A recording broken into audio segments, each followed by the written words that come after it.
est, on est arrivé. Oui! Le lancement de ton livre, ton premier livre.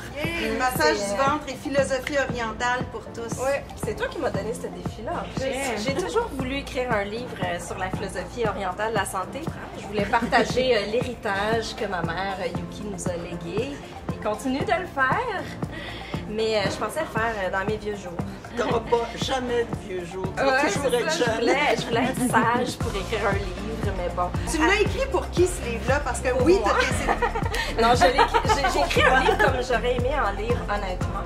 C'est un livre qui peut servir de référence, j'ose dire, pour les gens, les massothérapeutes, les thérapeutes en shiatsu, mais c'est pour tous. Je trouve ça important de transmettre ces belles connaissances-là de la philosophie orientale. Il y a plein de belles choses à appliquer au quotidien. Mais le massage du ventre, c'est particulier. Parce que le faire soi-même, c'est quand même un toucher qui est assez intime. On n'aime pas nécessairement se toucher le ventre. Ah, moi j'aime ça.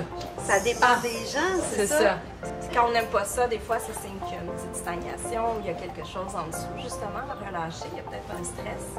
Et des fois, c'est ressenti comme en inconfort, mais l'idée, c'est d'aller relâcher dans ces régions-là. C'est la vie, écoute, c'est notre santé, c'est les racines de la santé, hein, comme disent les Orientaux.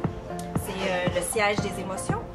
On le sent bien, les émotions, c'est souvent viscéral. Hier, je le feuilletais, j'ai ouvert une page au hasard. Puis, tu sais, je veux dire, ça marchait, c'était une information qui était hyper intéressante. C'est ça. Puis, t'es pas obligé de le lire du début à la fin nécessairement. Ça, j'ai trouvé ça vraiment cool. Oui.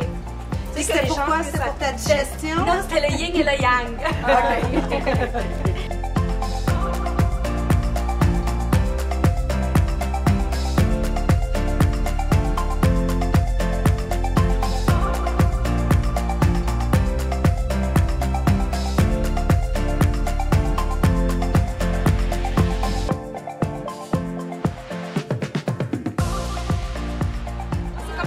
On dirait que, je sais pas, j'ai une espèce de pudeur par rapport à ça, j'aimais moins ça, mais pour vrai, ça fait quelques temps qu'elle me le fait presque systématiquement à chaque fois que je vais me faire masser, ça me fait beaucoup de bien. C'est une partie qu'on pense pas justement masser, quand je me sens un peu le foie engorgé, ou même l'estomac noué, ou problème de digestion, l'énergie circule. Souvent, là, on stresse, on coince, puis juste le fait de respirer puis de se faire toucher à certains endroits, ça libère des tensions. Et ça me fait toujours un bien fou. J'ai toujours l'impression que je sors de là puis j'ai comme plus d'espace dans le ventre. J'ai comme l'impression, je connais rien dans ces massages-là, que ça doit agir sur les humeurs, que ça doit agir sur vraiment nos tempéraments. Ça vient beaucoup apaiser les fatigues émotionnelles. Moi, je ressors de ces massages-là très, très énergisée. Elle fait plus que des massages, elle fait de la magie.